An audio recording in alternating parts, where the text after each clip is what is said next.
Video like जरूर कर लीजिए और ऐसे वीडियो लगातार फ्री में पाने के लिए चैनल को तुरंत सब्सक्राइब कर लीजिए और बेल आइकन को जरूर टैप कर लीजिए ताकि आगे भी सारे वीडियो आपको मिलते रहे। यूट्यूब में फॉलो करते हैं तो प्लीज ये वाला फ्री टेलीग्राम चैनल जरूर ज्वाइन कर लीजिएगा। सारे नोटिफिकेशन सारे अपडेट यहीं पे आते हैं, ध्यान रखिए। नमस्कार दोस्तों, स्टडी फॉर सिविल सर्विसेज में आप लोगों का बेहद स्वागत है। आज के इस लेक्चर में हम इकोनॉमिक और सोशल डेवलपमेंट इसके साथ शुरुआत करने वाले हैं और इकोनॉमिक्स के सब्जेक्ट में जो शुरुआती कुछ टॉपिक्स होते हैं उनको पढ़ेंगे। काफी सारे इंपॉर्टेंट फैक्ट्स को भी कवर करेंगे, कुछ कॉन्सेप्ट्स को भी यहाँ पर समझेंगे। जैसे आज हम आर्थिक विकास यानी कि इकोनॉमिक डेवलपमेंट, नेशनल इनकम यानी कि राष्ट्रीय आय जिसके अंदर जीडीपी, जीएनपी, इन सारे कॉन्सेप्ट्स को समझेंगे। साथ ही एनएनपी कि ये क्या होता है, किस तरीके से एक दूसरे से अलग होता है। साथ में पंचवर्षीय प्लान यानी कि जो आपके 5 ईयर प्लान्स होते थे उनके बारे में भी समझेंगे। इसके अलावा जो कंपनीज को महारत्ना और नवरत्ना का स्टेटस मिलता है इसके बारे में भी समझेंगे, क्योंकि हाल फिलहाल में करंट की न्यूज में भी था। कुछ एमसीक्यू देखेंगे। एमसीक्यू ना सिर्फ आपके स्टैटिक पोर्शन के बेस्ड पर होंगे बल्कि साथ में करंट के बेस पर भी बहुत सारे एमसीक्यू आज के लेक्चर में आपको देखने के लिए मिल जाएंगे। जो लेक्चर है वो बाइलिंगुअल होने वाला है, यानी कि हिंदी और इंग्लिश, जैसा कि आप स्क्रीन पे देख पा रहे हैं। इसमें आपको जो है यहाँ पर कंटेंट मिल जाएगा। सिर्फ इतना ही नहीं, जब हम एमसीक्यू की प्रैक्टिस करेंगे एक बार थ्योरी को समझने के बाद, वो भी आपको देखिए हिंदी और इंग्लिश में मिल जाएंगे। करीब 25 एमसीक्यू की आज हम प्रैक्टिस करने वाले हैं, तो इस पूरे लेक्चर को देखिएगा, बिल्कुल भी मिस मत कीजिएगा और डेफिनेटली 100% ये आपको आपके एग्जाम में हेल्प करेगा। एक बात और ध्यान रखिएगा, जब हम इकोनॉमिक्स यानी कि अर्थव्यवस्था की बात करते हैं तो इससे दो तरह के जो क्वेश्चंस हैं वो आपको देखने के लिए मिलते हैं। एक क्वेश्चंस आपके एग्जाम में वैसे पूछे जाते हैं जो आपकी स्टैटिक नॉलेज को चेक करते हैं, और दूसरी तरह के क्वेश्चन जो है आपसे करंट अफेयर के पूछे जाते हैं। स्टैटिक नॉलेज का मतलब है कि एक सब्जेक्ट को लेकर आपकी कॉन्सेप्चुअल क्लैरिटी कितनी है, सब्जेक्ट के बारे में आप कितना जानते हैं। करंट अफेयर की बात करें तो करंट अफेयर्स में आपसे काफ़ी प्रकार के क्वेश्चन पूछे जाते हैं। जैसे बजट से क्वेश्चन पूछे जाते हैं, चाहे वो इंडिया का बजट हो या फिर यूपी का बजट हो, अगर आप यूपी के एग्जाम की प्रिपरेशन कर रहे हैं। साथ में जो इकोनॉमिक सर्वे होता है वहाँ से भी क्वेश्चन पूछे जाते हैं। गवर्नमेंट के द्वारा अगर कोई स्कीम्स रिलीज की गई है वहाँ से भी क्वेश्चन आ सकते हैं। साथ में जो इंटरनेशनल ऑर्गेनाइजेशंस होते हैं उनके द्वारा अगर कोई रिपोर्ट निकाली गई है, इंडिया की इकोनॉमी को लेकर कुछ इंपॉर्टेंट डाटा के बारे में बात की गई है, तो इस तरह के क्वेश्चंस भी आपसे पूछे जाते हैं। इन सारे ही क्वेश्चंस की प्रैक्टिस आज हम करने वाले हैं और बहुत मज़ेदार तरीके से पढ़ेंगे, आप एंजॉय करेंगे। और ये भी याद रखिएगा, इससे पहले आपका modern history, polity, science and tech और ज्योग्राफी का जो लेक्चर है वो अपलोड हो चुके हैं, उनको भी आप देख लीजिएगा। चलिए आगे बढ़ते हैं। सबसे पहले मैं आपके साथ एक इम्पॉर्टेंट इन्फॉर्मेशन शेयर करना चाहती हूँ। अगर आप state public service commission exam की प्रिपरेशन कर रहे हैं, चाहे वो यूपी का एग्जाम हो या फिर बिहार, उत्तराखंड और हरियाणा हो, या फिर आप आरओ एआरओ के लिए प्रिपरेशन कर रहे हैं, तो आप हमारे साथ जुड़ सकते हैं, हमारे पेड ग्रुप्स को ज्वाइन कर सकते हैं। कुछ कॉन्टैक्ट नंबर आप स्क्रीन पर देख पा रहे हैं, यहाँ पर आप हमें कॉन्टैक्ट कर सकते हैं। आप हमारे टेलीग्राम ग्रुप को भी ज्वाइन कर सकते हैं, जहाँ पे आपको बहुत सारे एग्जाम रिलेटेड अपडेट्स मिल जाएंगे। साथ में बहुत सारा कंटेंट भी हमारे द्वारा यहाँ पे जो है आपको फ्रीली अवेलेबल कराया जाता है। चलिए शुरुआत करते हैं। व्हाट इज इकोनॉमिक्स यानी कि अर्थशास्त्र क्या है। देखिए, किसी भी सब्जेक्ट को पढ़ने से पहले वो सब्जेक्ट है क्या, पहले तो यही बताओ।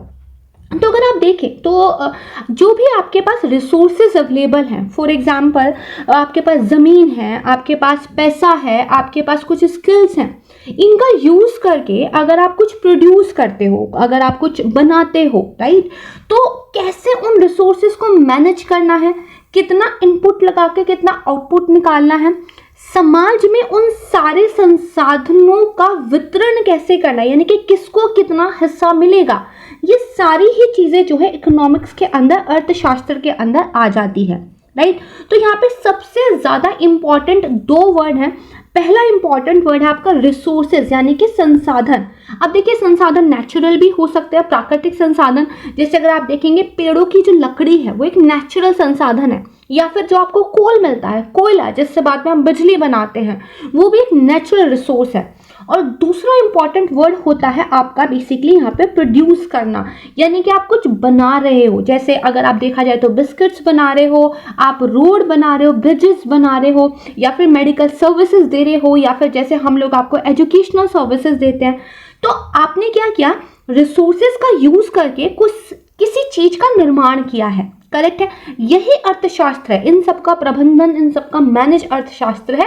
और इसी से संबंधित जो है आपको कॉन्सेप्ट को अगर ये आपने समझ लिया है, क्वेश्चंस भी बहुत सारे देखने के लिए मिल जाएंगे। ओके चलिए, अब देखिए प्रोडक्शन के फैक्टर्स क्या क्या होते हैं। बात आती है भाई उत्पादन के कारक क्या क्या है। तो उत्पादन के कारक वो इनपुट होती है जिनका आप कोई आउटपुट प्रोड्यूस करने में यूज करते हो। जैसे अगर मुझे मान लीजिए कोई फैक्ट्री खड़ी करनी है तो मुझे कंक्रीट चाहिए, इलेक्ट्रिसिटी चाहिए, वाटर की सप्लाई चाहिए, राइट। तो ये इलेक्ट्रिसिटी, वाटर की सप्लाई, कंक्रीट, ये मेरे क्या है, एक तरीके से इनपुट्स है। और आउटपुट क्या निकला कि मैंने एक फैक्ट्री को खड़ा कर दिया। करेक्ट है। तो देखा जाए जब हम अर्थशास्त्र की बात करते हैं तो यहाँ पे जो फैक्टर ऑफ प्रोडक्शन होते हैं वो मेनली 4 टाइप के माने जाते हैं, जिसमें आपका land, labour, physical capital, human capital, यानी कि भूमि, परिश्रम, भौतिक पूंजी और मानव पूंजी। देखिए आज के टाइम पे मानव पूंजी, ह्यूमन कैपिटल बहुत ज़्यादा इंपॉर्टेंट हो गया है। ह्यूमंस को जो हम एजुकेशन देते हैं उनके अंदर जो बेसिकली स्किल्स जनरेट किए जाते हैं, ह्यूमन जो कि काफ़ी हेल्दी होते हैं, वो एक ह्यूमन कैपिटल बन जाते हैं, मानवीय पूंजी बन जाते हैं, क्योंकि वो ह्यूमंस अर्थशास्त्र में या फिर कहें तो किसी भी देश की अर्थव्यवस्था में अपना एक बहुत इंपॉर्टेंट योगदान देते हैं, राइट। तो ये कुछ फैक्टर हैं जिनको आपको एज इट इज याद रखना है। करेक्ट है। मूव ऑन करते हैं। अब यहाँ पे देखिए इंडियन इकोनॉमी के बारे में बात करते हैं। देखो अर्थशास्त्र, शास्त्र मतलब हम किसी विषय के बारे में, किसी सब्जेक्ट के बारे में बात कर रहे हैं। जब इकोनॉमी, अर्थव्यवस्था की बात करते हैं तो किसी देश की, किसी रीजन की जो है अर्थव्यवस्था के बारे में बात करते हैं। तो हमारा क्योंकि देश भारत बहुत ही प्यारा देश है तो हम भारतीय अर्थव्यवस्था के बारे में पढ़ते हैं। तो भारतीय अर्थव्यवस्था कैसी है, राइट। अगर हम बात करें भारतीय अर्थव्यवस्था की प्रकृति कैसी है तो देखिए हम बेसिकली एग्रेरियन इकोनॉमी माने जाते हैं, कृषि अर्थव्यवस्था है। क्यों? क्योंकि देखो ब्रिटिश शासन के अधीन भारत के अंदर देखा जाए तो हमारी जो अर्थव्यवस्था थी मूलतः कृषि प्रधान थी। अंग्रेजों ने क्या किया था, जो कच्चा माल होता है यानी कि जो रॉ मटेरियल होता है वो इंडिया से लेना स्टार्ट किया था, उसको वो इंग्लैंड भेजते थे। इंग्लैंड की फैक्ट्रीज में उससे जो है उनको उनसे प्रोडक्ट्स बनाए जाते थे और फिर वो जो फाइनल प्रोडक्ट होते थे, राइट है, उनको वो दुनिया भर के मार्केट में बेच के मुनाफा कमाते थे। तो अंग्रेजों ने ना भारत को कच्चा माल, रॉ मटेरियल प्रोड्यूस करने का एक साधन बना लिया था। तो वहीं से आप देखेंगे एक उपनिवेशिक, आप कह सकते हैं, एक हमें ये एक नुकसान मिला है कि हम एक कृषि आधारित अर्थव्यवस्था होकर रह गए हैं। उस टाइम में अगर देखें तो बेसिकली बहुत बड़ी आबादी जो थी शहरों में रहती थी और आज भी अगर आप देखेंगे लगभग 70% जो भारत की पॉपुलेशन है वो अभी भी विलेजेस में रहती है। और देखा जाए तो कहीं ना कहीं एक बहुत बड़ी जनसंख्या, लगभग 60% ऐसी हमारी आबादी है जो अगर इनडायरेक्टली और डायरेक्टली दोनों मिला लें 70% आबादी अभी भी हमारी ऐसी है जो एग्रीकल्चर पर अपने जीवन साधन के लिए, अपनी जीविका के लिए, अपने लाइवलीहुड के लिए डिपेंड करती है। तो सबसे पहली बात तो याद रखिएगा एक एग्रीरियन इकोनॉमी जो है भारत की अभी भी मानी जाती है, राइट। इसके अलावा भारत की एक मिक्स्ड इकोनॉमी है। मिक्स्ड इकोनॉमी का मतलब क्या हुआ, देखिए भारत में जो कैपिटलिज्म है और जो सोशलिज्म है इसके ब्लेंड को जो है बेसिकली एक तरीके से इम्प्लीमेंट किया गया है। मतलब पूंजीवाद और समाजवाद का मिश्रण देखने को मिलता है भारत की अर्थव्यवस्था में। देखो पूंजीवाद क्या कहता है, पूंजीवाद ये कहता है कि मार्केट ना अपने अकॉर्डिंग काम करेगा, जिस पे पैसा है आके चीज़ें खरीद ले, जिस पे पैसा नहीं है उसके बारे में कोई चिंता करने वाला नहीं है। समाजवाद जो है इसके बिल्कुल विपरीत कहता है। समाजवाद ये कहता है कि नहीं, हर किसी को जो है हमें बराबर चीज़ें देने का अधिकार है, जो संसाधन है उन पे सबका हक है। तो इसके लिए क्या किया जाएगा, सरकार सारे संसाधनों का कंट्रोल अपने पास ले लेगी और सरकारी एक तरीके से क्या है सारे काम करेगी। फ्री मार्केट का कॉन्सेप्ट यहाँ नहीं होता। लेकिन भारत में क्या किया गया, इन दोनों ही कॉन्सेप्ट को ब्लेंड कर दिया गया कि फ्री मार्केट का कॉन्सेप्ट भी रहेगा, लेकिन जहाँ जहाँ पर वेलफेयर की बात आएगी, लोगों के कल्याण की बात आएगी, वहाँ पे सरकार भी जो है काफ़ी हद तक इंटरफेयर करेगी, सरकार भी अपने नियंत्रण में चीज़ों को लेगी। तो अगर कभी भी आपसे पूछा जाए कि इंडियन जो इकोनॉमी है उसका नेचर कैसा है तो इट्स अ मिक्स्ड इकोनॉमी, ठीक है। ये आपको जो है यहाँ पे ध्यान कर रखना है। ओके, अब देखिए भारतीय अर्थव्यवस्था में कौन कौन से सेक्टर हैं, राइट। तो 3 मेनली सेक्टर जो है माने जाते हैं। एक होता है आपका प्राइमरी सेक्टर यानी कि प्राथमिक क्षेत्र, सेकेंडरी सेक्टर यानी कि द्वितीयक क्षेत्र, और टर्शरी सेक्टर यानी कि तृतीयक क्षेत्र, जिसको सर्विस सेक्टर या सेवा क्षेत्र भी कहते हैं। देखो प्राइमरी सेक्टर ज़्यादातर कच्चे माल के बारे में बात करता है, राइट, जहाँ से आप पहला जो एक लेवल होता है वहाँ की चीज़ें, जैसे एग्रीकल्चर, जैसे गेहूँ, फॉरेस्ट्री, जंगल से मिलने वाली चीज़ें, फिशिंग, माइनिंग, है ना। इसके बाद जब आप इनको वापस से प्रोसेस्ड करते हो, इनमें कोई वैल्यू एडिशन करते हो, फिर इनको फैक्ट्रीज में ले जाते हो, इनसे फिर कुछ और बनाते हो, तब जाके बाकी चीज़ें बनती है। लेकिन पहले लेवल पे जो कृषि है, वानिकी है, मछली उत्पादन है, खनन है, ये सब आपकी प्राथमिक क्षेत्र की गतिविधियां कहलाती है। अगर सेकेंडरी की बात की जाए तो basically manufacturing, electricity, gas, water supply, construction यानी कि बिजली हो गई, विनिर्माण हो गया, जल की आपूर्ति हो गई, है ना, किसी भी तरीके का ढांचा अगर आप बना रहे हैं, ये सब आपकी सेकेंडरी सेक्टर के अंदर एक्टिविटीज चली जाती हैं। सर्विस सेक्टर की बात करें, देखो सर्विस सेक्टर में आप कोई प्रोडक्ट नहीं बना रहे हो, मतलब ऐसा कोई बिस्किट का पैकेट नहीं है जो बना के आपने मार्केट में बेच दिया, बल्कि आप सर्विस देते हो। आपने किसी को पेमेंट दी और उसने बदले में आपको कोई सामान नहीं बेचा, बल्कि आपको सर्विस दी। फॉर एग्जाम्पल, आप डॉक्टर के पास गए, आपने पेमेंट की, डॉक्टर ने कोई प्रोडक्ट नहीं दिया, उसने सर्विस दी, उसने आपको बताया कि भाई आपको ये प्रॉब्लम है, ये मेडिसिन ले लीजिए, इस तरीके की चीज़ें। आप कोचिंग सेंटर में जाते हैं, पे करते हैं, वो आपको पढ़ाते हैं, सर्विस देते हैं, education as a service, right. तो ये आपका आता है टर्शरी सेक्टर में। तो देखा जाए तो business, transport, telecommunication, banking, insurance, real estate, personal services, ये सब इसके अंदर आ जाएगा, यानी कि व्यवसाय, परिवहन, दूरसंचार, बैंकिंग, बीमा, रियल एस्टेट, है ना, ये सारी चीज़ें। अगर भारत की बात की जाए तो जो हमारी जीडीपी है, यानी कि ग्रॉस डोमेस्टिक प्रोडक्ट है, यानी कि सकल घरेलू उत्पाद है, जिसको किसी भी देश की अर्थव्यवस्था की विकास का एक सूचकांक माना जाता है। तो जीडीपी में किसका कितना योगदान है, मतलब भाई कौन सा सेक्टर हमारी जीडीपी में ज़्यादा कॉन्ट्रीब्यूशन करता है। तो देखो ट्रेजरी सेक्टर सबसे ज़्यादा कंट्रीब्यूशन करता है, देन सेकेंडरी और सबसे कम कंट्रीब्यूशन करता है प्राइमरी सेक्टर। लेकिन अगर देखा जाए लोग काम कहाँ पे कर रहे हैं, ज़्यादा पॉपुलेशन हमारी कहाँ इन्वॉल्व है अपनी लाइवलीहुड के लिए, तो सबसे ज़्यादा लोग इन्वॉल्व है, as I told you earlier, in the primary sector और मेनली इन दी एग्रीकल्चर।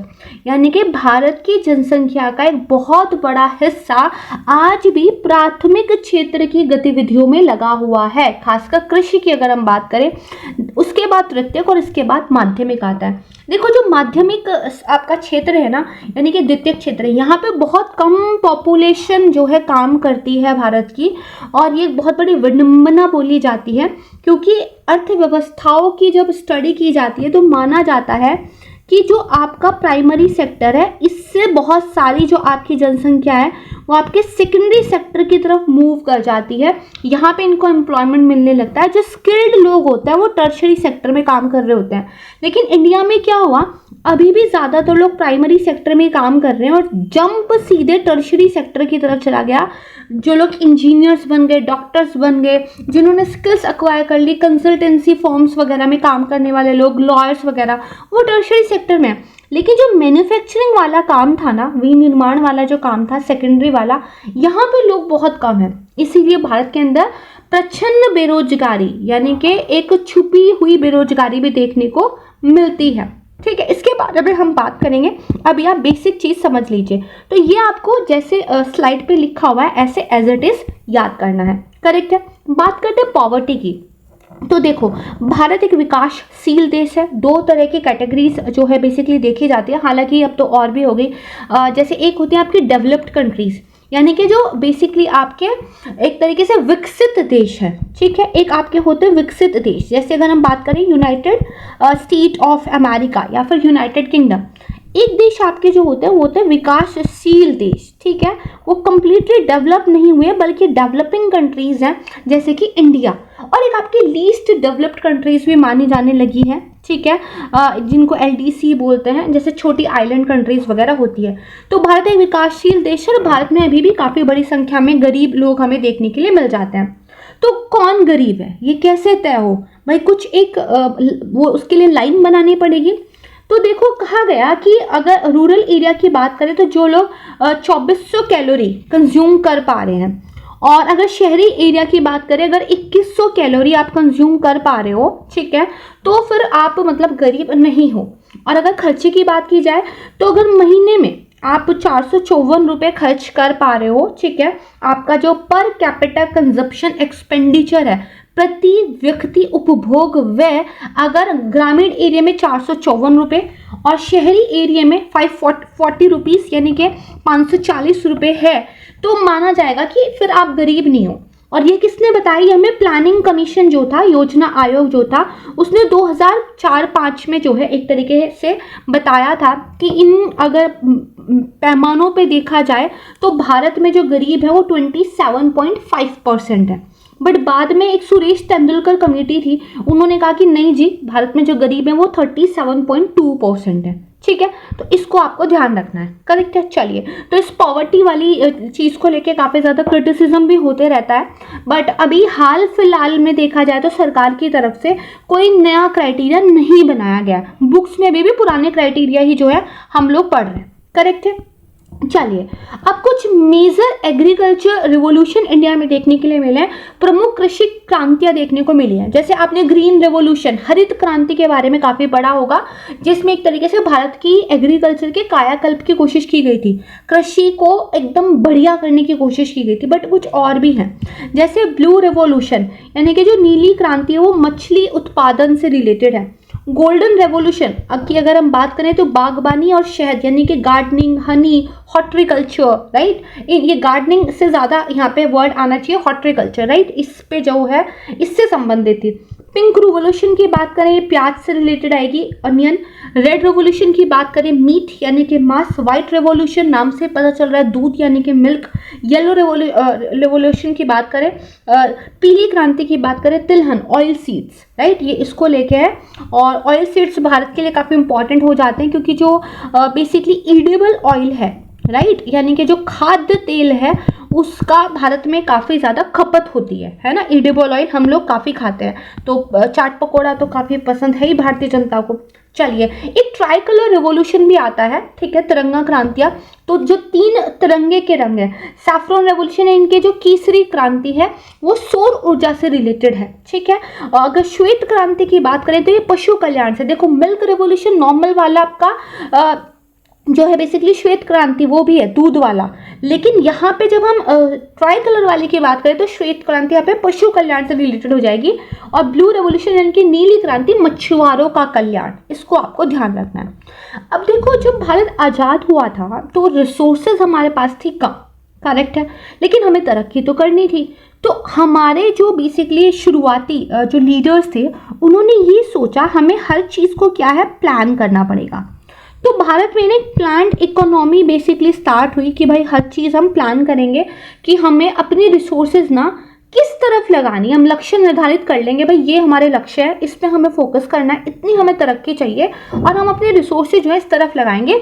और 5-5 साल के प्लान बनाने की एक बात शुरू की गई, उसी को कहा जाता है पंचवर्षीय योजना यानी कि 5 ईयर प्लान। दरअसल सोवियत संघ से ये कॉन्सेप्ट हमने उधार ली थी, ठीक है, याद रखिएगा। तो इसके लिए हमने क्या किया, 1950 में we set up a planning commission and हमने बोला प्राइम मिनिस्टर उसके चेयरपर्सन होंगे। तो क्या किया, 1950 में योजना आयोग की स्थापना की और जिसके अध्यक्ष प्रधानमंत्री हुआ करते थे। आज के टाइम पे आपको पता है योजना आयोग को हटा दिया गया है और इसकी जगह कौन आ चुका है, नीति आयोग आ चुका है, राइट है। मुझे बताइए कि नीति आयोग कौन से ईयर में जो है बेसिकली एक तरीके से गवर्नमेंट की तरफ से सेटअप किया गया था, ईयर बताइए मुझे, करेक्ट है। तो जो ये पंचवर्षीय योजनाएं हैं इनसे क्वेश्चन पूछे जाते हैं, तो मैं आपको एक टेबल इंग्लिश में और एक टेबल हिंदी में दूंगी, प्लीज़ इनको याद कर लीजिएगा, क्योंकि एक तो आपसे जो है जो प्लान था, करेक्ट है, उसके कौन से उस प्लान से कौन से सेक्टर पे ज़्यादा ध्यान दिया गया ये पूछा जाता है, और कई बार पूछा जाता है कितनी ग्रोथ रेट का टारगेट रखा गया था। जैसे फर्स्ट प्लान की ड्यूरेशन की बात करें, देखो 1950 में प्लानिंग कमीशन योजना आयोग को हमने स्थापित कर लिया, तो फर्स्ट प्लान 1951 से लेकर 1956 तक चला। शुरुआत में हमने अपना जो टारगेट रखा ग्रोथ रेट का वो कम रखा, 2.1%। फोकस कौन सा था, एग्रीकल्चर पर, इरिगेशन पर, इलेक्ट्रिसिटी पर। सेकेंड प्लान की बात करें 4.50% का टारगेट रखा, हैवी इंडस्ट्रीज पर जो है इसमें फोकस था। हिंदी में भी बताऊंगी, ध्यान से सुन लीजिए, याद भी हो जाएगा, हिंदी में भी बताऊंगी। थर्ड प्लान की बात करें 1961 से 1966 5.60 का टारगेट रखा गया, फूड ग्रेन हैवी इंडस्ट्रीज जो है फोकस था। फिर देखो 1966 से लेकर ना 1969 तक का जो टाइम है इसको प्लान हॉलीडे कहा जाता है, यहाँ पे योजना को विराम दे दिया गया था, ठीक है। फिर आया फोर्थ प्लान 1969 टू 74 5.70% का टारगेट रखा गया था। देखो अचीव कितना हुआ ये एक अलग कहानी है, लेकिन टारगेट कितने रखे गए मैं आपको ये बता रही हूँ, ठीक है। फिफ्थ वाले में पॉवर्टी के हमें क्या है, पॉवर्टी का रिमूव करना है, पॉवर्टी को कंप्लीटली खत्म कर देना है। फोर्थ वाले में हमें एग्रीकल्चर पे फोकस रखना है, ऐसा हमने कहा था, ये इंपॉर्टेंट है पॉवर्टी वाला, ठीक है। देन फिर कुछ रोलिंग प्लान आते हैं 1978 से लेके 1980 तक, गवर्नमेंट चेंज हो गई थी तो उन्होंने कहा हम अलग से चीज़ें करेंगे, तो ये है। फिर सिक्स प्लान की बात करते हैं, अगेन एग्रीकल्चर इंडस्ट्री पर फोकस रखा गया।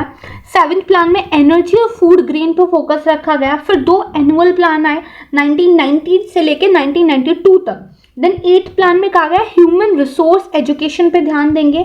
नाइन्थ प्लान में कहा गया सोशल जस्टिस पे ध्यान देंगे। टेंथ प्लान में जो है हमने टारगेट काफ़ी अपना एक एम्बिशियस रख लिया था 8.10, और इसमें बोला गया लोगों की आय, इनकम और एनर्जी पे फोकस करेंगे। 11th प्लान आपका जो है इंक्लूसिव ग्रोथ को बात करता है, और जो आपका लास्ट प्लान था 12th प्लान जो कि 2012 से 2017 तक था, जिसमें 8% का ग्रोथ रेट हमने टारगेट रखा था, उसमें फास्टर, सस्टेनेबल और मोर इंक्लूसिव ग्रोथ की जो है बात कही गई थी। करेक्ट है। इनको हिंदी में भी देख लेते हैं। पहली पंचवर्षीय योजना कृषि क्षेत्र, बांध और सिंचाई में निवेश की बात थी, लक्षित वृद्धि थी 2.1% की। द्वितीय पंचवर्षीय योजना तीव्र औद्योगिकीकरण जो है यहाँ पे टारगेट था। तृतीय की बात करें कृषि और खासकर गेहूं के उत्पादन में सुधार की बात की गई थी और औद्योगिकीकरण, राइट। इसके बाद फिर योजना विराम आया। फिर चतुर्थ पंचवर्षीय योजना में एग्रीकल्चर अगेन टारगेट था।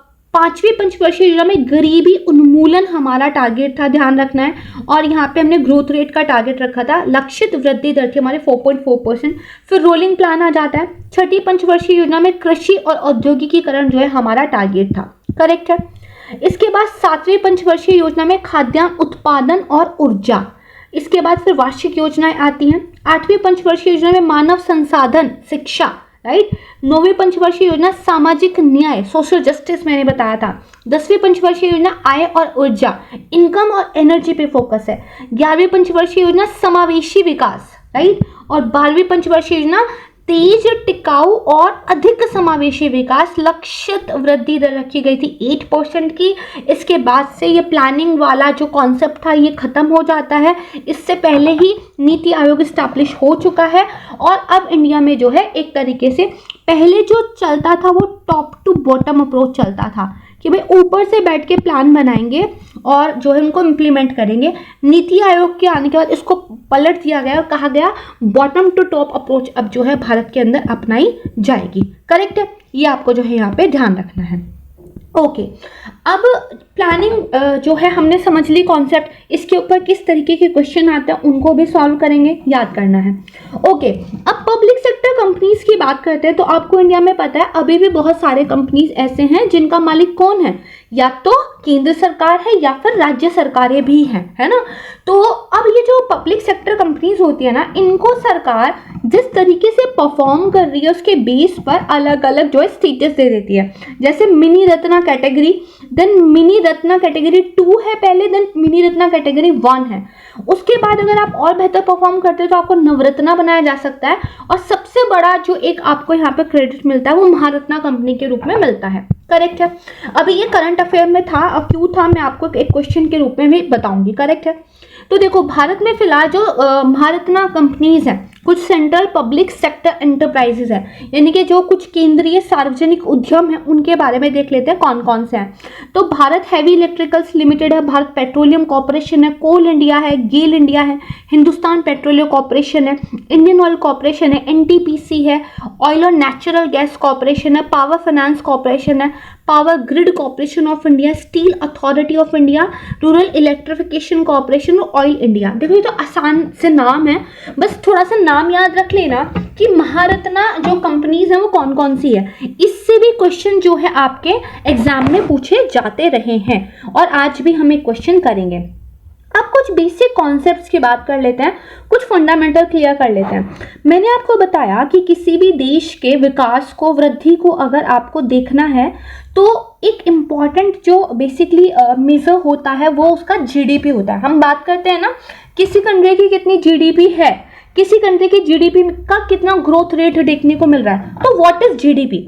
तो जीडीपी मतलब ग्रॉस डोमेस्टिक प्रोडक्ट, यानी कि सकल घरेलू उत्पाद। ठीक है, अब ये होता क्या है, देखो किसी कंट्री के अंदर एक साल में, जनरली एक साल में नापा जाता है, किसी भी कंट्री के बॉर्डर्स के अंदर, ठीक है, किसी भी कंट्री के बॉर्डर्स के अंदर एक साल में जितने भी गुड्स और सर्विसेज प्रोड्यूस हुए हैं, जितने भी भाई आपके जो वस्तु हैं, जो सेवा हैं, जो एक साल के अंदर वहां पर उत्पादित हुई हैं, उन सब की वैल्यू, उन सब का जो बेसिकली मूल्य है, उनको आप जोड़ दो तो आपका जीडीपी निकल जाएगा। बिस्किट, नमकीन, कुरकुरे, चिप्स, ठीक है, आपके होटल, ब्रिजेस, स्टील, कोल, इलेक्ट्रिसिटी, मेडिकल, टूरिज्म, इन सब की वैल्यू को एक साल के अंदर आप जोड़ दो तो आपका जीडीपी जो है निकल के आ जाता है। करेक्ट है? ओके, तीन मेथड होता है जिससे हम जीडीपी कैलकुलेट करते हैं। जनरली क्वेश्चन इससे पूछा गया, ध्यान रखना। एक होता है आपका प्रोडक्ट मेथड, उत्पाद विधि, ठीक है जी। एक होता है आपका इनकम मेथड, आय विधि, और एक आपका होता है एक्सपेंडिचर मेथड, व्यय विधि। करेक्ट है? तो इन तीन मेथड से जो है आप जीडीपी को कैलकुलेट कर सकते हो। ओके, जीडीपी के बाद एक आपका आता है जीएनपी, ग्रॉस नेशनल प्रोडक्ट। देखो पहले घरेलू की बात की थी, आपका क्या था, ग्रॉस आपका डोमेस्टिक प्रोडक्ट था, है ना।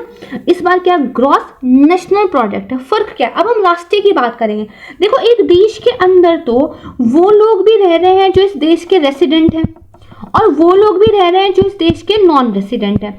फॉर एग्जाम्पल मान लीजिए आपने क्या किया, बाहर की कंपनी से जो है आपने कुछ सर्विस ली है तो आप उसको पेमेंट वहां करोगे, है ना। और हो सकता है कुछ बाहर के लोगों ने आपसे सर्विस ली हो तो वो भी आपको पेमेंट करेंगे। तो अब आप क्या करोगे, आपने बाहर वालों को कितना दिया है और बाहर वालों ने आपको कितना दिया है, इसको जोड़ घटा के जब बेसिकली आप निकालोगे तब आपका जीएनपी निकलता है। अब थोड़ा सा इसकी डेफिनेशन को देखो। GNP measures the total value of all goods and services produced by a country's residents regardless of where they are located. एक साल में जो देश के रेसिडेंट है भाई, एक साल के अंदर जो भी भारत के निवासी हैं, अगर हम भारत के कॉन्टेक्स्ट में बात कर रहे हैं, चाहे वो कहीं भी रह रहे हो, भारत में रहते हो, यूएस में रहते हो, कनाडा में रहते हो, उन सब के द्वारा, भारत के निवासियों के द्वारा जितना भी वस्तुओं और सेवाओं का एक उत्पादन हुआ है, उन सब के वैल्यू को जब हम काउंट करते हैं तो हमारा जीएनपी कहलाता है। ठीक है जी। तो इसमें जो फॉरेन एक इनकम का फैक्टर होता है ना, वो देखा जाता है, इसलिए इसमें नेशनल वर्ड जुड़ जाता है। करेक्ट है?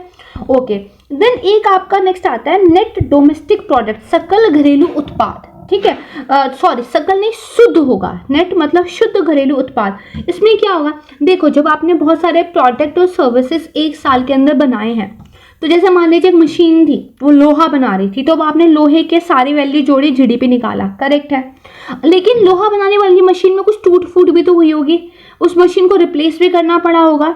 तो वो जो वियरिंग और टीयरिंग होती है ना, जो टूट फूट होती है, जो मूल्यह्रास हुआ है, कोई भी चीज़ बनाने में कुछ मूल्यह्रास भी तो हुआ है, जब आप उसको भी कंसीडर कर लेते हो, उसको घटा देते हो, तो आपका नेट डोमेस्टिक प्रोडक्ट निकल जाता है। ठीक है, तो बेसिकली यहाँ पे क्या है, अगर आप डेप्रिसिएशन को माइनस कर दो, यानी कि अगर आपको क्या करना है, एनडीपी को कैलकुलेट करना है, तो कुछ नहीं करना, जीडीपी को ले आइए।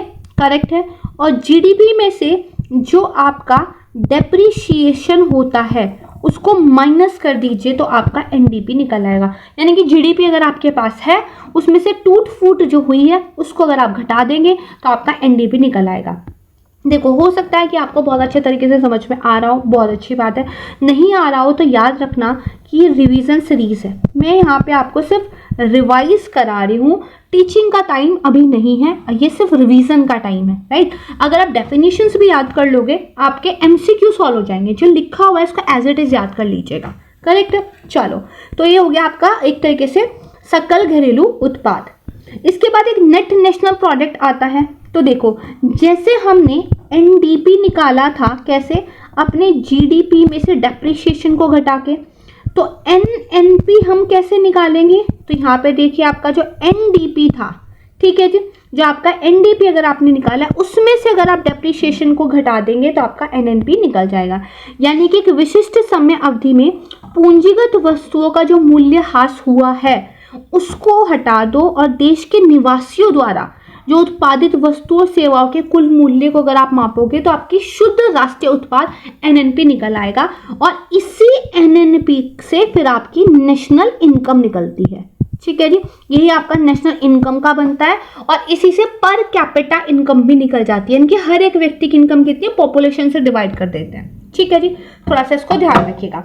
Okay, these are some important concepts from the first chapter or you can say the very first unit। अब हमें कुछ सस्टेनेबल डेवलपमेंट गोल्स भी देखने हैं। देखो, अभी हमने बात की जब भारत में 5 ईयर प्लान वाला कॉन्सेप्ट चलता था तो हम कुछ टारगेट्स रखते थे, करेक्ट है, और उन टारगेट्स को अचीव करने का क्या है हम ट्राई करते थे।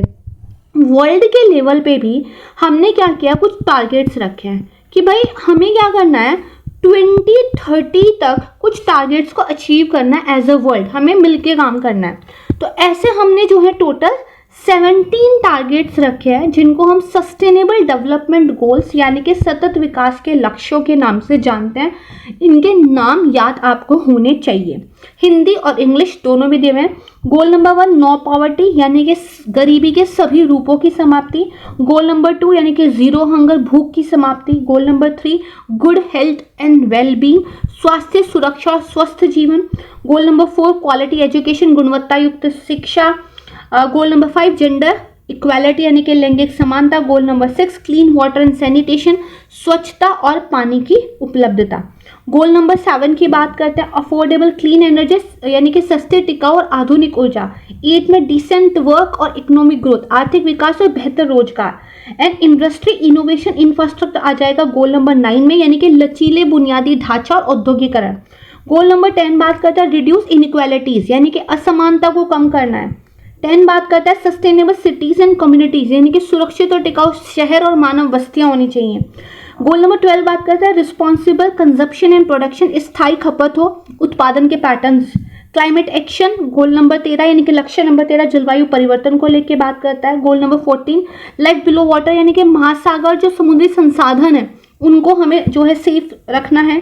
Goal number 15 life on land यानी कि जो स्थलीय पारिस्थितिकी प्रणाली और जैव विविधता है उसको लेकर है। 16 बात करता है पीस जस्टिस और स्ट्रॉन्ग इंस्टीट्यूशन की शांतिपूर्ण और समावेशी समितियों को हमें बढ़ावा देना है। गोल नंबर 17 बात करता है कि भाई इन लक्ष्यों के लिए एक ग्लोबल पार्टनरशिप हम लेके चलेंगे, इनके इन गोल्स को लेकर एक वैश्विक भागीदारी की बात गोल नंबर 17 में कही गई है। तो ये हमारा फर्स्ट यूनिट के बारे में था कुछ कॉन्सेप्ट। अब हम जितना भी हमने पढ़ा है और उससे भी बहुत कुछ ज़्यादा साथ में करंट अफेयर इस पर क्वेश्चंस देख लेते हैं। ठीक है, चलिए मेरे साथ सॉल्व कीजिएगा। क्वेश्चन नंबर 1 कहा जा रहा है कि भाई जो पेटीएम पेमेंट बैंक था है ना उसको अभी 1 मार्च 2024 को आरबीआई के द्वारा निर्देश दिए गए हैं और उसको कुछ सेवाएं जो है देने से मना कर दिया गया है, कुछ सेवाएं देने की अनुमति अभी भी है। देखो ये बहुत ही करंट की न्यूज़ है, कल परसों की न्यूज़ है ये।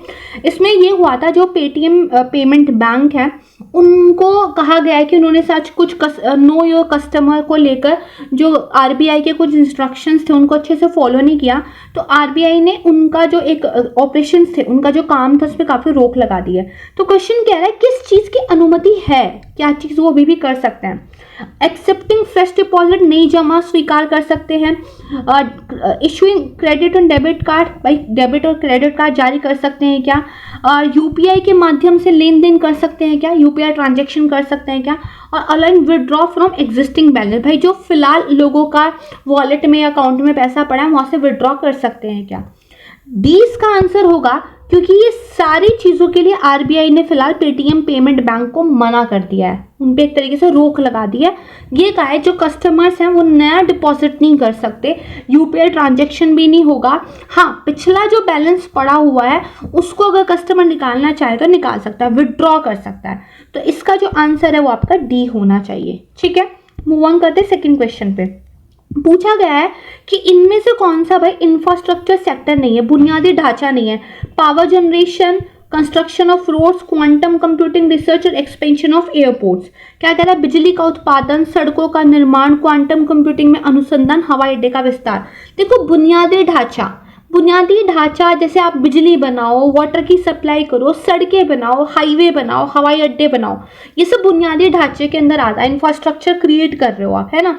जो क्वांटम कंप्यूटिंग अनुसंधान है तो भी रिसर्च हो रही है, क्वांटम कंप्यूटर्स को लेकर आप रिसर्च कर रहे हो, कुछ फिजिकल इंफ्रास्ट्रक्चर तो आपने खड़ा नहीं किया, तो ये नहीं है बुनियादी ढांचा, बाकी तीनों है।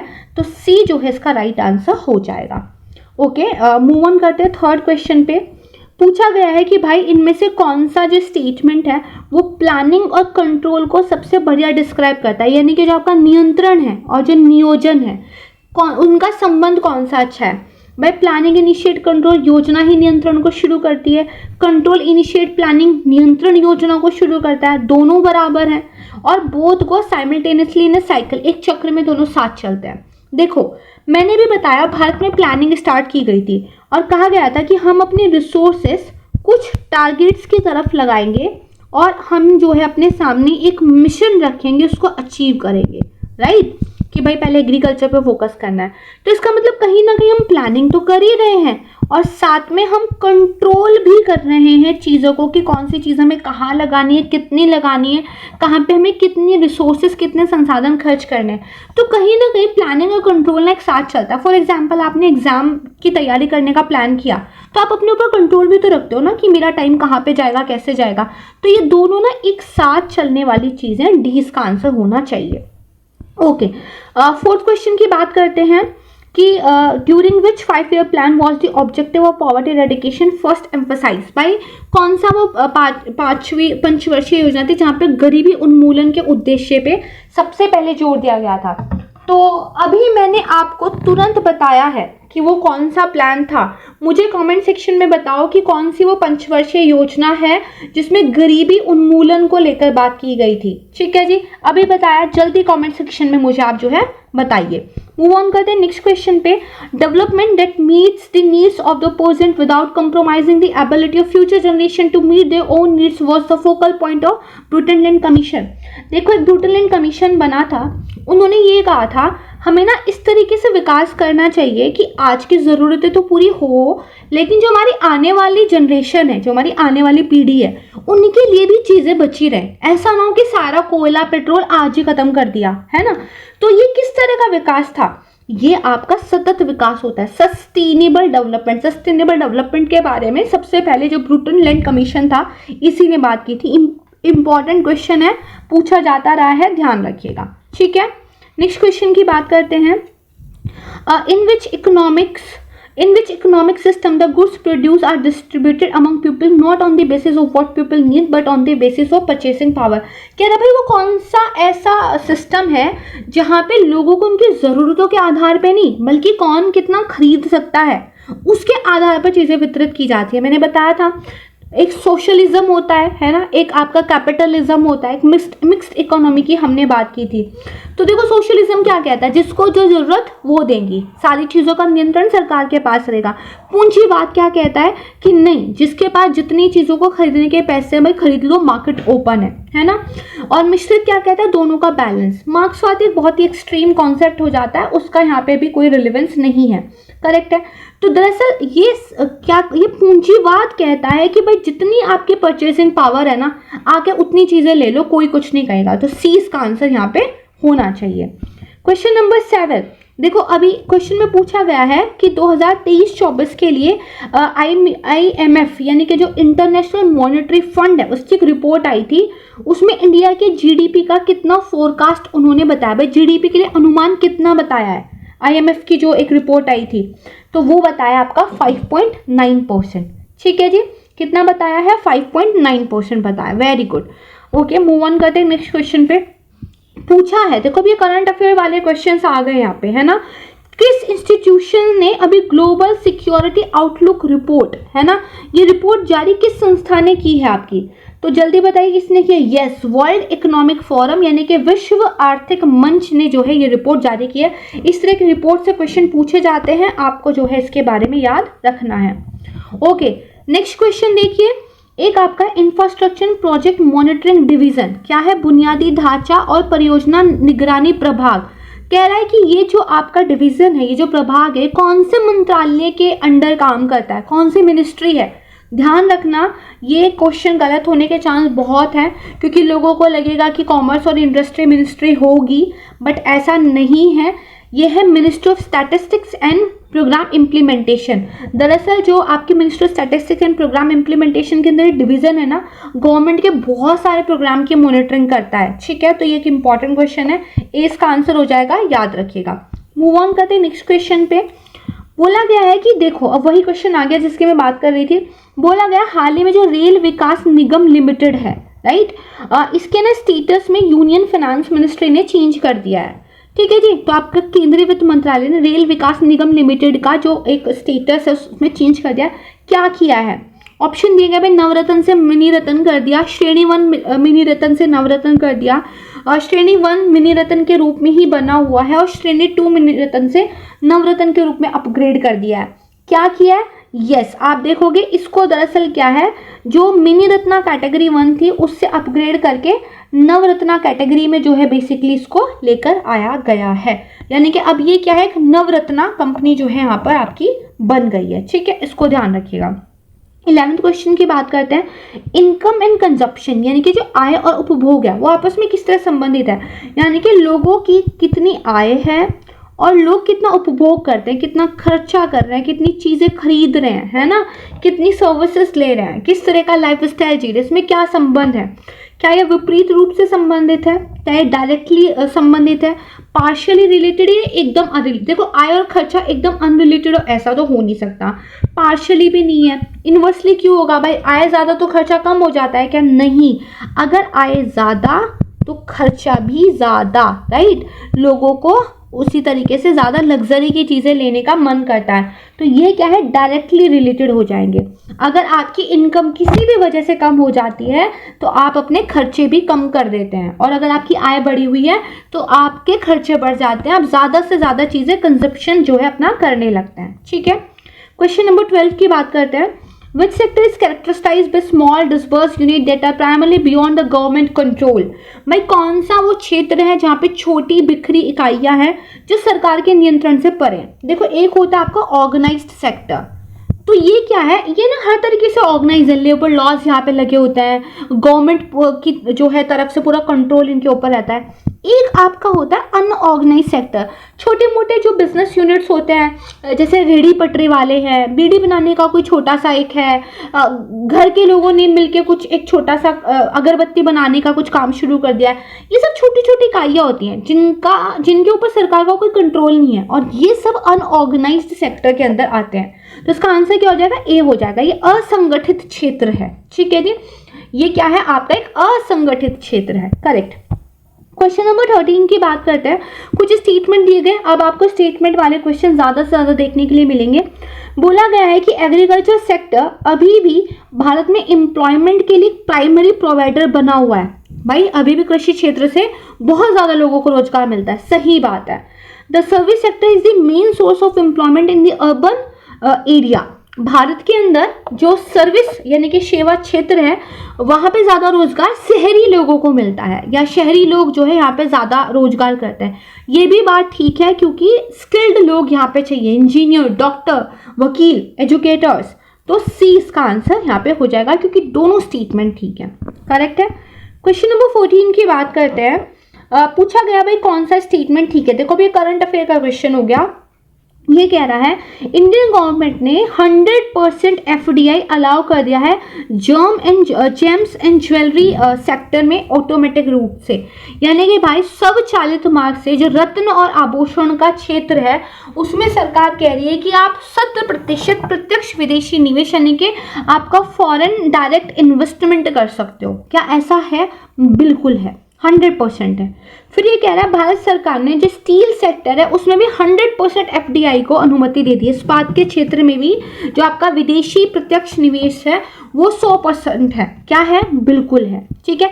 इस तरह के क्वेश्चन पूछे जाते हैं कि कितना एफडीआई आपका जो है अलाउ है। कहीं पे 50% अलाउ होता है, कहीं पे 70% अलाउ होता है। इन दोनों में ही 100% अलाउ है, तो इसका सी जो है यहाँ पे आंसर हो जाएगा।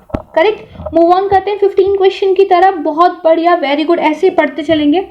ओके, बोला गया कैंपेन है 100 डेज 100 पेज। इस कैंपेन के बारे में आपको 3 स्टेटमेंट दिए गए हैं। बोला गया कौन सा करेक्ट है आपको ये बताना है, ठीक है जी। ओके, तो यहाँ पे देखो बोला गया जो 100 डे 100 पेज कैंपेन है ना, इसका एम क्या है कि जो 100 अनक्लेम्ड डिपॉजिट है हर बैंक में, हर डिस्ट्रिक्ट के अंदर, उसको 100 दिनों के अंदर क्या है आपको निपटा देना है। देखो बैंकों के अंदर बहुत सारा ऐसा डिपॉजिट होता है जिसको किसी ने क्लेम नहीं किया, पैसा बड़ा है बट कोई कह नहीं रहा कि भाई हमारा है ये, ठीक है। तो अब उसको निपटाओ कि उसका बेसिकली क्या करना है, या तो जिसका है कोई किसी का पैसा था वो मर गया, उसने अपना नॉमिनी नहीं बनाया किसी को, तो वो बैंक में पड़ा हुआ है पैसा, तो आपको क्या करना है, क्लियर करना है। तो इसके लिए कैंपेन चलाया आरबीआई के द्वारा, जो है याद कर लेना, ये कैंपेन चलाया गया कि भाई 100 डिस्ट्रिक्ट हम जो है बेसिकली पकड़ेंगे, और बल्कि हर डिस्ट्रिक्ट पकड़ेंगे, उसमें जो बैंक हैं उनमें जो 100 अनक्लेम ये पूरा का पूरा जमा पड़ी हुई है उसको 100 दिनों में निपटा देंगे। दिस इज राइट, है ना। दूसरा कह रहा है बैंक को जो है ये अनक्लेम डिपॉजिट का पूरा इंफॉर्मेशन अपनी वेबसाइट पे पब्लिश करना पड़ेगा ट्रांसपेरेंसी के लिए, कि भाई जितनी भी दावा ना की गई जमा की सूची है ना, आप इनको भाई अपनी वेबसाइट पे पब्लिश कीजिए। This is also very correct, ये भी ठीक बात है। फिर कह रहा है जो अनक्लेम डिपॉजिट होगा, जिसका पता चला कि भाई ये कुछ नहीं हो सकता, तो क्या बैंक अपने पास रख लेंगे? नहीं। क्या होता है, एक आपका depositor education and awareness fund होता है, यानी कि जमाकर्ता शिक्षा और जागरूकता फंड है, उसमें स्थानांतरित कर देंगे। बात तो ठीक है। कह रहा है कि ये किसके द्वारा बेसिकली फंड चलाया जा रहा है? एसबीआई के द्वारा। ये कह रहा है जो आपका एसबीआई है, स्टेट बैंक ऑफ इंडिया है, उसमें जो ये फंड बना हुआ है अनडिपॉजिट क्लेम, उसमें डिपॉजिट हो जाएंगे। गलत बात, ये एसबीआई नहीं है, ठीक है। कौन है ये आपको मुझे बताना है। तो ये वाला स्टेटमेंट हमारा गलत हो जाएगा। सिर्फ हमारा 1 और 2 स्टेटमेंट ठीक है, तो बी हमारा आंसर यहाँ पे हो जाएगा, ठीक है। देखो बहुत अच्छा क्वेश्चन था, मजेदार एकदम। चलो मूव ऑन करते हैं नेक्स्ट क्वेश्चन पे। इसमें कहा गया है आपको कि 2 स्टेटमेंट दी गई है। पहले कह रहा है multi dimensional poverty index major करता है एक्यूरेट पॉवर्टी को यूजिंग मॉनेटरी मेजर, यानी कि जो बहुआयामी गरीबी सूचकांक है ना, वो मौद्रिक उपायों का उपयोग करके जो गरीबी है उसको मापता है। देखो नहीं, बहुआयामी मल्टी डायमेंशनल का मतलब ही है कि गरीबी को बस पैसों में नहीं तोलना है, बल्कि गरीबी को एजुकेशन, आपका लिविंग स्टैंडर्ड कैसा है, आपका हेल्थ स्टेटस कैसा है, ओवरऑल एक व्यक्ति की क्या सिचुएशन है, उसके बेस पे देखना है कि वो गरीब है या नहीं। यहाँ पे सिर्फ पैसे की बात नहीं होगी। तो पहला स्टेटमेंट गलत।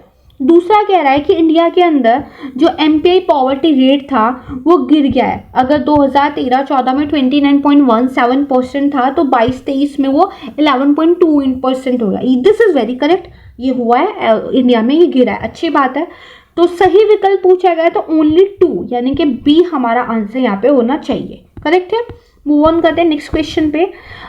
बोला गया है कि जनवरी 23, 2024 को कंट्री का इक्विटी मार्केट कैपिटलाइजेशन जो था भाई वो हांगकांग को सरपास कर गया, चौथा सबसे बड़ा बन गया। यानी कि कोई देश है जिसका जो इक्विटी बाजार पूंजीकरण है उसने हांगकांग को पछाड़ दिया है और पूरे विश्व में वो चौथा बन गया। कौन सी कंट्री है वो? जी हाँ, हमारा इंडिया, प्यारा इंडिया, भारत ही है वो।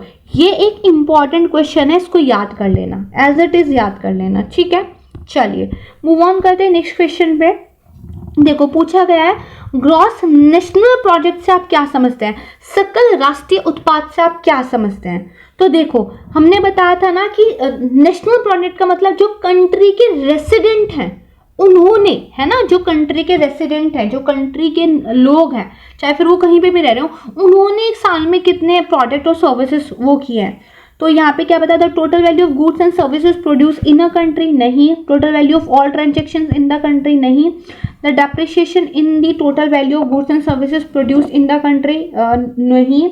देन हो जाएगा कि the total value of goods and services produce in the country and the net factor income from the abroad. देखो देश में उत्पादित वस्तु और सेवाओं का कुल मूल्य, ठीक है, और विदेश से शुद्ध कारक आय। मैंने कहा था ना, आपने कितनी विदेश में पैसा भेजा है और विदेश से आपको कितना पैसा मिला है, इसका जब आप एक बेसिकली लेखा जोखा निकालते हो तो राष्ट्रीय आपका निकल के आएगा। तो डी इसका जो है सही आंसर हो जाएगा। करेक्ट है जी, डी इसका जो है आपका सही आंसर हो जाएगा। ओके, 19 क्वेश्चन की बात करते हैं। कौन सा फीचर ये बताता है कि इंडियन इकोनॉमी एक डेवलपिंग कैटेगरी में आती है? भाई वो कौन सी विशेषता है? Poor quality of human capital, मानव पूंजी की खराब गुणवत्ता। हाँ भाई, अभी लोगों को अच्छे से एजुकेशन नहीं मिली, लोगों को अच्छे से स्किल्स नहीं मिली है, इसलिए फिर उनको अच्छी जॉब नहीं मिलती है। हाँ, ये बिल्कुल ठीक बात है। डिस्गाइज अनएम्प्लॉयमेंट, प्रच्छन्न बेरोजगारी, लोगों को लगता है कि हम काम कर रहे हैं बट एक्चुअली में वो बेरोजगार है। जैसे एक खेत में पूरी 4-5 फैमिली लगी हुई है, 2 फैमिली भी काम करके उतना ही प्रोडक्शन कर लेंगी, 4-5 फैमिली भी उतना ही काम कर रही है, तो बाकी की फैमिली क्या है? छुपी हुई बेरोजगारी में। Poor rate of capital formation, पूंजी निर्माण की खराब दर, बिल्कुल ठीक बात है। पूंजी मतलब एक ऐसी कैपिटल बनाना, ऐसी मशीनें लगाना, ऐसे उद्योग लगाना, कुछ ऐसा इंफ्रास्ट्रक्चर खड़ा करना जो आगे भी आपको हेल्प करेगा, है ना। तो अगर आपने कोई फैक्ट्री में कोई मशीन लगा दी आज, तो मशीन आपको आने वाले टाइम में भी काम देगी। तो आप एक कैपिटल फॉर्मेशन आपने किया, आपने कोई ट्रैक्टर खरीदा, वो ट्रैक्टर खेत में आपको आने वाले टाइम में भी हेल्प करेगा, तो एक कैपिटल है, पूंजी है। और यस, इंडिया में भी ये बहुत ज़्यादा नहीं है, काफ़ी बेटर हुई है, but still. Low level of inequality, असमानता का निम्न स्तर, बिल्कुल गलत बात। भारत में बहुत इनक्वालिटी है, कुछ चंद लोग बहुत बड़ा हिस्सा लेकर बैठे हुए हैं और बहुत ज़्यादा लोगों के पास मनी का एक छोटा सा हिस्सा है। इनक्वालिटी बहुत हाई है ना, इसीलिए हम विकासशील भी हैं। तो ये वाला जो ऑप्शन है ये गलत है, और बेसिकली 1, 2, 3 ये ऑप्शन हमारे सही है, तो डी यानी कि आंसर इसका होना चाहिए। करेक्ट है। चलिए मूव ऑन करते हैं नेक्स्ट क्वेश्चन पे। बहुत मजेदार 5 क्वेश्चन और कर लेते हैं। कौन सा स्टेटमेंट ठीक है ये पूछा गया है। कह रहा है आरसी दत्ता वो पहले थे जिन्होंने नेशनल इनकम निकाली थी 1967-68 में। ठीक है, राष्ट्रीय आय का अनुमान लगाने वाले आरसी दत्ता पहले आदमी थे? नहीं, 1967-68 में जो नेशनल इनकम का भाई पहला अनुमान लगाया था, ठीक है, वो आरसी दत्ता जी ने नहीं लगाया था। किसने लगाया था? दादा भाई नौरोजी ने लगाया था क्या? मेरे हिसाब से तो शायद वही है, आप बताइए मुझे कमेंट सेक्शन में वो कौन थे। ठीक है, दूसरा स्टेटमेंट कह रहा है most suitable measure of economic growth of any country is it's GDP. कह रहा है कि भाई सबसे अच्छा माप आर्थिक वृद्धि का उसकी जीडीपी होता है। देखो वैसे तो जीडीपी ही देख के ये पता लगाया जाता है कि भाई देश कितनी तरक्की कर रहा है, बट देखो ये भी तो हो सकता है ना कि अगर किसी देश की पॉपुलेशन में सिर्फ 1% लोग ऐसे हैं जो खूब जो है अपना फ़ायदा कमा रहे हैं और देश की जीडीपी भी बढ़ रही है, बट उसका फ़ायदा सिर्फ ऊपर के 1% लोगों को मिल रहा है, बाकी की जो 9% जनता है वो अभी भी गरीब की गरीब बनी हुई है। तो क्या इसको वृद्धि कहेंगे, इसको ग्रोथ कहेंगे? नहीं कहेंगे। लेकिन अगर ऐसा हो कि पर कैपिटा इनकम यानी कि हर व्यक्ति की प्रति व्यक्ति जो आय है वो बढ़ रही हो, पर कैपिटा इनकम अगर बढ़ रही हो, तो हम कह सकते हैं भाई तरक्की हो रही है। तो पर कैपिटा इनकम ज़्यादा अच्छा एक मेजर होता है ना। तो यहाँ पे दोनों स्टेटमेंट आपके गलत हो जाएंगे, इसलिए नन यानी कि डी जो है आपका आंसर यहाँ पे हो जाएगा। करेक्ट है। मूव ऑन करते हैं नेक्स्ट क्वेश्चन की तरफ। कुछ स्टेटमेंट दी गई है, कहा गया है उत्तर प्रदेश में जो एक लो लेवल है, उत्तर प्रदेश के अंदर जो एक लो लेवल है पर कैपिटा इनकम का, भाई उसका कारण बताओ। यानी कि अगर उत्तर प्रदेश में हर व्यक्ति की जो प्रति व्यक्ति आय है वो कम है, तो क्या कारण है?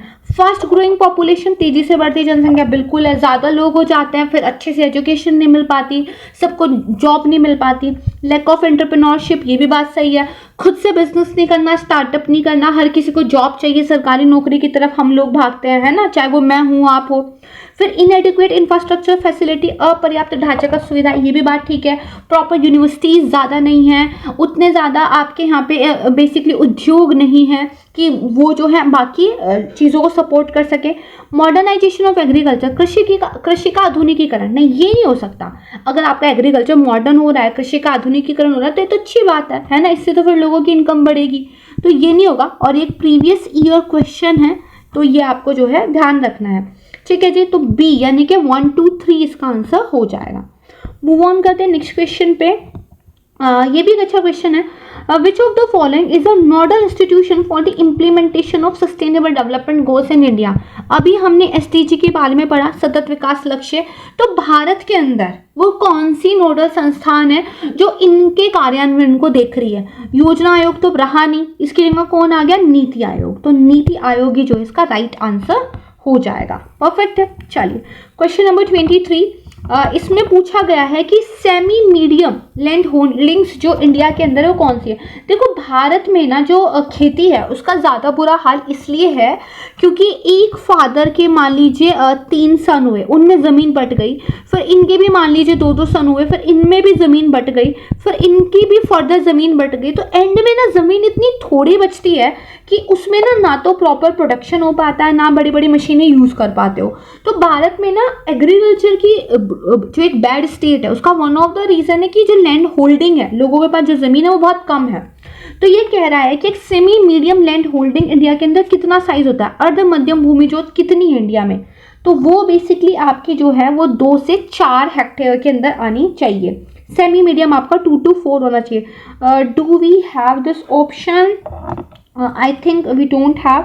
ठीक है, तो यस यहाँ पे इसको कर देते हैं फॉर एग्जाम्पल 2 to 4, ये आपका आ जाएगा 2 to 4 और फिर इसको सी कर लीजिए। अच्छा मैं आपको सारे ही बता देती हूँ।